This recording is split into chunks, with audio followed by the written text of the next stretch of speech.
So I want to make sure that I'm on that so that I have the authority to act on his behalf in these situations, because he doesn't always remember what you tell him, and I need to be here. So we made sure that I was on every doctor, every hospital form for both my parents, so that when we need to discuss the situation, there won't be any roadblocks. It's important that you make sure that that's taken care of on behalf of your patient, and it's very easy to do just when you have them sign that form. Now keep in mind, you need to have some way to make sure that that form is in the chart. I know of a client that puts a purple hippopotamus stamp on the outside of their paper chart. It's a hippo, that's short for HIPAA. And it works real well. If they pull the chart and there's no hippo stamp on it, they know they need to get the form in there. You can use a different color paper. Now keep in mind I'm talking about paper charts now, okay? When we get to electronic, it's not going to be that big of an issue, although I've discovered in some electronic environments that when you just put it into the scanned document section, it doesn't always get in there.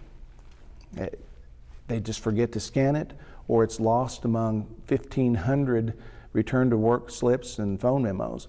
We'll talk a little bit more about scanning documents when we get to part 2.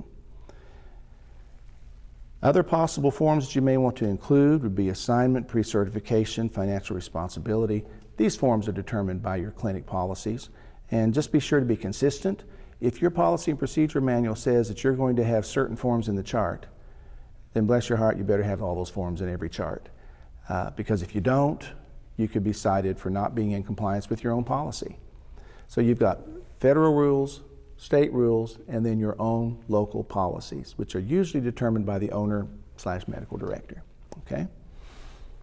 The medical history. It is a required form, and yes, you should update it annually. God forbid that you give the people in your clinic another form to fill out every time they come in on an annual basis. Again, using my dad as an example, he had 23 surgeries in his life, and really he was fairly healthy up until the last 2 years. He just had a lot of different surgeries, knee surgery, stomach surgery, shoulder surgery, and he actually got to where he carried a little card with him that had all the surgeries and dates. And on the flip side was all the medications. And he would just hand it to the patient's representative at the clinic, and they'd make a copy, and there you go. Because to try to expect a patient to remember, goodness, I couldn't tell you when I had my gallbladder surgery, my rotator cuff surgery. Maybe within a 5-year time frame, but I don't remember the date. That's something you kind of want to forget, you know? So don't ask them to try to fill that out every time. When I say it has to be updated annually, what I mean is if you haven't seen the patient in a year or more, then you need to make sure that your medical providers ask them, what's changed? Has anything changed since you were here last? You know, maybe they're a snowbird and they went down to Brownsville, Texas for the winter, and while they were there, they had their appendix removed. And it was laparoscopic, and so you don't even hardly see the scar. Well, you need to know that if you're their primary care provider. You need to know they don't have an appendix anymore, because they come in with certain symptoms. You may think that's what it is. Certain things that they're going to remember to tell you most of the time, but sometimes, once again, given the population that we serve in a rural health clinic, they may not remember. So it's important to update that information on an annual basis. Now, usually a paper encounter form that I see paper charts use has a little section, just a line that says HX update, and then a space to check mark it. That's all that's really required. You're saying, I've updated their history.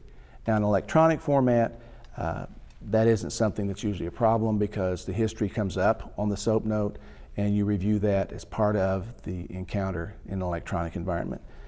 Depending on the type of services you offer, you're going to have different forms. The type of form will vary depending on the type of practice, such as pediatric, family, specialty, and